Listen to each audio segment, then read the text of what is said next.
The following program has been proudly brought to you by Broadcast Rentals.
What happened for me is that I had low self-esteem and I thought that I was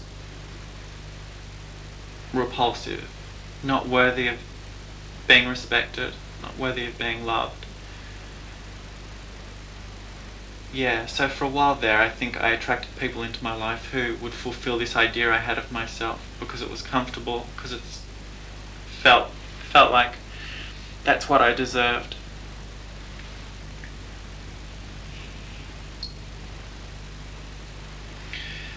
But achieving a healthy self-esteem, it's a long-term process. It's ongoing. And more recently I've met people who I think do respect me. I have some friends that I care about. And things are going okay generally. But look, I still have my days where it's just tough. Being gay is tough and being alive is tough. And I get depressed. And I feel like shit. But I'm here.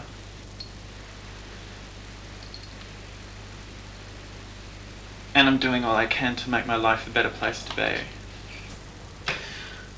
Like, my self-esteem goes up and down like a yo-yo.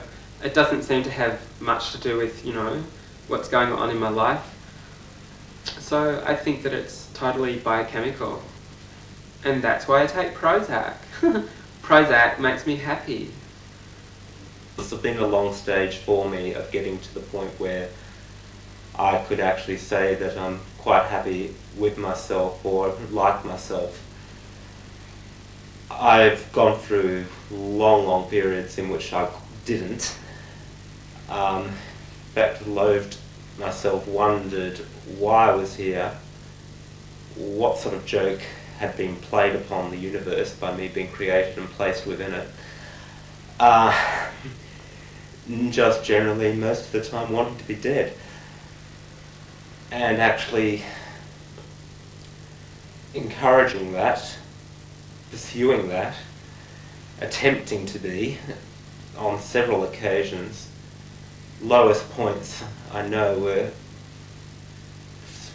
4 to 5 years ago, in which I made several, and especially quite one serious attempt on my life.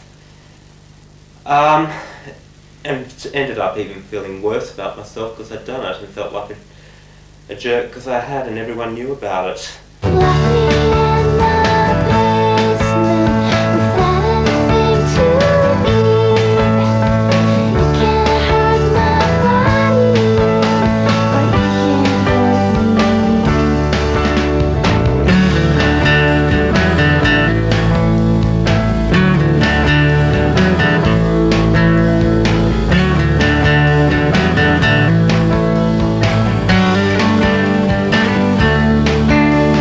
So to be called a faggot was basically to be told that you were slightly less than shit. And so yeah, by the time I hit puberty and I knew that I was gay, suddenly I figured out I was attracted to other guys. I was that thing. I was that thing that they were all saying. I was a faggot. I was a poofter. I was that thing that it was disgusting to be. And if anyone ever found out the truth, sure, people suspected, or did they suspect, or were they just trying to make me feel horrible? Was it used as a general term of abuse, or was it used specifically because they knew? Because they knew that I was attracted to other guys. I wasn't sure, and I thought about that constantly when I was like 13, 14.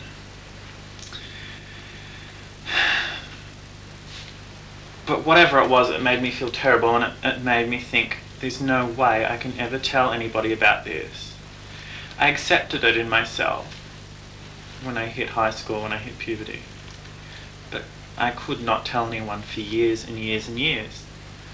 Like, I think I am by nature really isolated or schizoid, so society's homophobia didn't affect me at all. I felt indifferent towards people's homophobia. And yeah, when I realised that I was gay, I was vaguely amused, but that was about it. I think it's probably fair enough to say that a lot of my own internal homophobia is caused by generally picking up society's attitudes. Even if it's not talked about much, well, the very fact that it's not talked about much is an expression of homophobia in a way. It's something that really wants to be avoided. I can hear you. I'm my only friend. I can't relate to you again. Death's just up around the bend. Don't really suck it in. It's a beginning and not an end. Here comes the pain. I never made any serious attempts, though I think I came close a few times, and God knows I felt incredible despair and I've just wanted it to end. The paradox is that when I'm completely depressed, it's like I don't have the energy to follow through on the desire to kill myself. I'm so depressed, I'm so lethargic. Just can't be bothered. But yeah, it has been a comfort. I'm not suicidal anymore, I haven't been for a long time. But now and then the thought returns. Sometimes I think I just want it to end. Life can be rotten.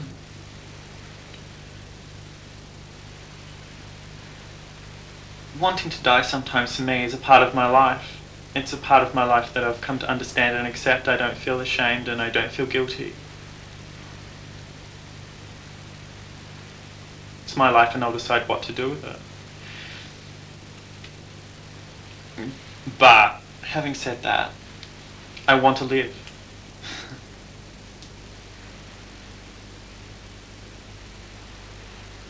I want to fulfill my potential. I want to be creative. And I want to love. I want to be loved. I want to make a difference to someone. Most of all, I want to make a difference to myself. I don't think that my depression, the depression that I've experienced during my childhood and adolescence, I don't think it was related to, you know, the fact that I'm gay, because I mean I was depressed before puberty, before I even realised that I was gay. You know, I first became depressed around 5th or 6th grade. I mean, when I was around 10 or 11 years old. You know, I was quite suicidal back then. I mean, how normal can it be for someone that young to be depressed? I mean, you know, I just think it was the result of chemicals in my brain just totally screwed up, resulting in depression, you know, for whatever reason, genetic factors or whatever. Yeah.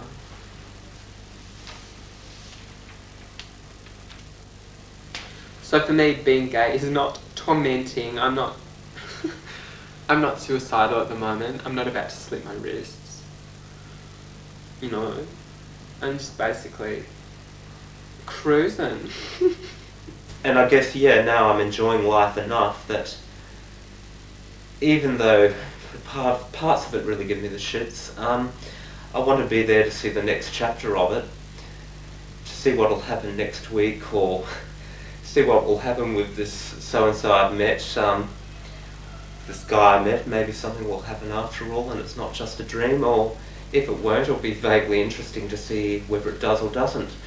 Oh yeah, basically I guess there's enough there for me now to enjoy as to make it not worth something I want to go through. Particularly when I know that, given past experience, I'd most likely fail and I'd go through degrading and awful experiences of getting stomachs pumped and the like, and feeling like shit afterwards. I've been looking for a savior in these dirty streets, looking for a savior beneath these dirty sheets. I've been raising up my hands, drop another nail in, just what God needs, one more victim. Anyway, then I came to Melbourne and I went to college and I grew up a bit. I became a little less uptight, a little less. And eventually I met this girl, we became best friends. She said she was in love with me, and because I wasn't sure how to cope with that, and because we were so close and I was so ready to finally let my big terrible secret out, I told her, and it was great. She was really supportive. She thought it was funny and it was cool to be gay. She was really supportive, and she helped me a lot. Finally I had someone to talk to, so we'd sit in the cafe at school and talk about which guys we liked, and it was so liberating. And she didn't reject me. I guess I suspected she wouldn't. I guess I trusted her probably more than a lot of other people.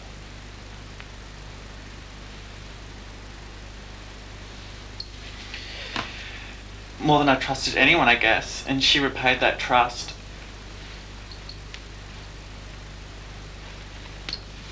Yeah, she was wonderful.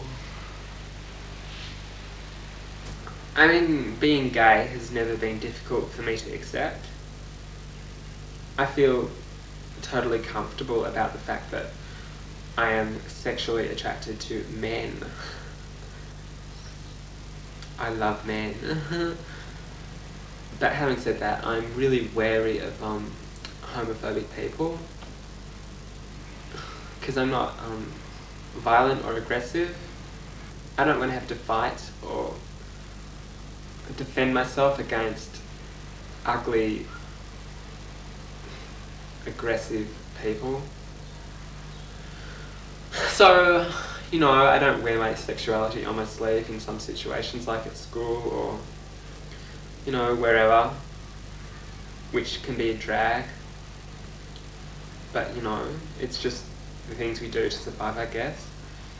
But in general, yeah, I'm really positive about the fact that I am gay. And, you know, it's not something to be depressed about. I don't know, maybe in one sense, the fact that I let it be hidden and sometimes let it be assumed that I'm straight is an aspect of still being in the closet. And it's not something, I've not yet had the courage or the opportunity or both to ever contradict people who think I am straight when in situations where I don't feel quite comfortable enough with them to let them know what the truth is. So I just let them assume that. Dummy in the ocean, tied to a piano, but you forgot to rip my heart out before you let me go. A heartbeat says you haven't died. You gotta try to stay alive.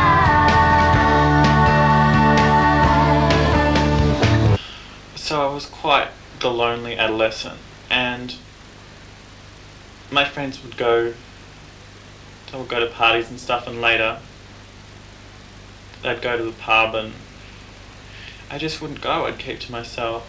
And so now it's just harder for me to go out, it's harder for me to have a social life. I mean, since I hit uni, I've had somewhat of a social life and I've been more comfortable going out, but because I never grew up being accepted by my peers, it's just harder for me now.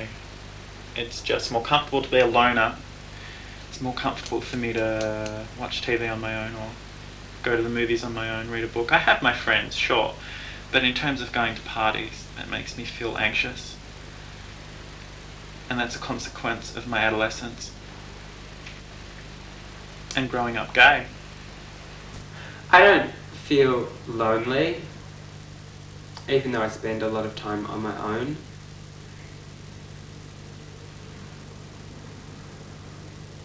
I enjoy my own company. I love to watch Oprah Winfrey and read books. Also, you have moments of feeling pretty flat. I have moments of feeling pretty flat.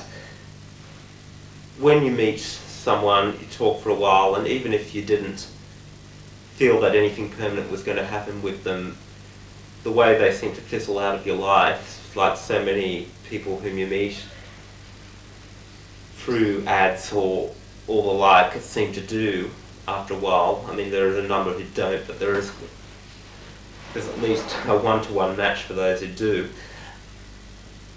which leaves you feeling uninspired at times, at least me feeling uninspired and unwilling to keep trying and thinking, well, stuff all this, I'll just go and be a hermit.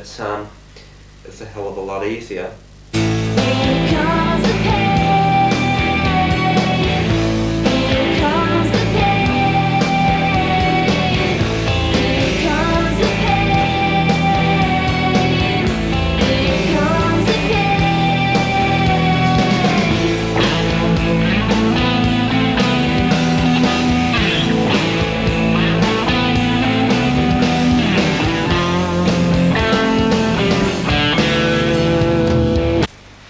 So I finally kissed a guy when I was 23. 23, you heard right. And that was really nice. He was kind of sweet. I met him at Buoyant, which is a sort of social group run by the VAC. And he was a nice boy and we had a relationship for a while. We had great sex. But things soon turned sour because for a lot of reasons. Partly, I think, because I had low self-esteem and I didn't trust that he liked me, and I was constantly looking for evidence that he didn't respect me. And I got paranoid. And I got very defensive. And started a few fights until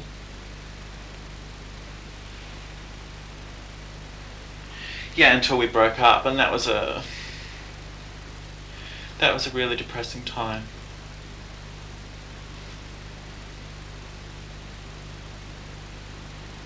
Because I felt hugely unlovable. He didn't want to see me again, and I just felt like a failure. I'm so grateful for the support of my friends because, I don't know, there are so many obnoxious pricks in this world, people who, treat you like shit for whatever reason, and I'm so glad that I have people to call and talk to.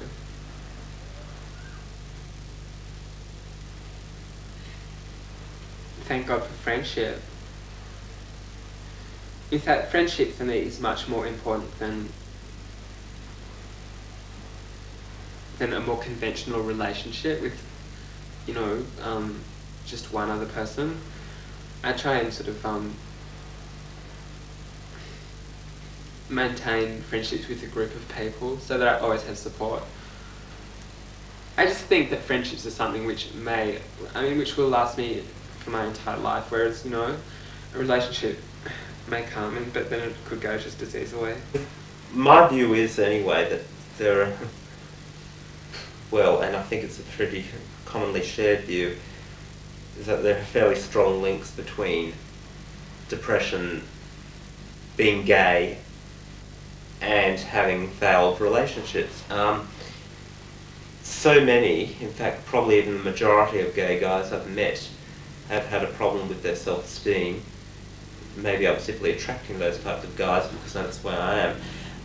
But in any event, when you have such a stuffed up self-esteem, you're obviously going to have problems connecting and being with and relating to other people, which I guess is, which has demonstrated itself in me. But on top of that, and although I don't like to promote what I'd call a victim mentality for gay guys, in the sense of thinking that the whole world is against them, it's probably true to say that society, even if unintentionally, competes against the success of any gay relationship. The support structure is not there, the recognition isn't there. Very often familial and social support and support from friends isn't there, or is pretty inadequate when you're gay and you're trying to make something work with another person. Otherwise, I guess, when it breaks down, society doesn't care. It quite frankly doesn't care anywhere as much as it does when, say, a marriage or a de facto relationship breaks down. Why do we crucify ourselves every day? I crucify myself. Nothing I do is good enough for you. I crucify myself every day. I crucify myself. My heart is being. I see my heart is being chains. Oh. But now I can express myself emotionally and physically. I'm more comfortable having sex, and I'm more comfortable being intimate, being verbally intimate, telling people that I care, feeling worthy of caring for someone, worthy of being cared for. And just being here, being inside my own skin, and being in the world, and feeling that I have a right to be here, that I'm okay. It's been a struggle, but I feel like it's finally okay to be here. And that feels good. For me, being gay is not a non-stop Mardi Gras dance party. Because that's not what I'm into. I like, I'm into vitamins and smart drugs and Oprah Winfrey and psychology, stuff like that. Talking to my friends on the phone.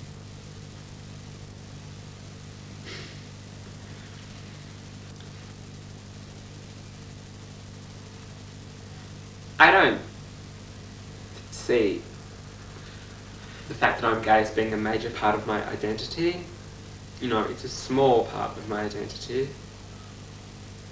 But, it's not what I am. It's a part of me, but it's not what I am. So trying to think about one reason why suicide used to be that attractive and it isn't now. I don't always know the answer to that question. I know there's a pretty direct link between that and the fact that I'm gay. My worst and most depressed points were when I hated being gay, and now I'm very comfortable with it. In fact, I'm rapt about it and I don't want to be any other way. And I know that's had a very direct effect on improving my mood, and that of course begs the question about why I became comfortable about being gay, which has been just an incremental process of gradually coming out, meeting other people, finding friends, people. In fact, I'd probably say finding some friends who, for the first time in my life, I think, I mean that quite literally, felt I understood and they understood me.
This program has been proudly brought to you by Broadcast Rentals.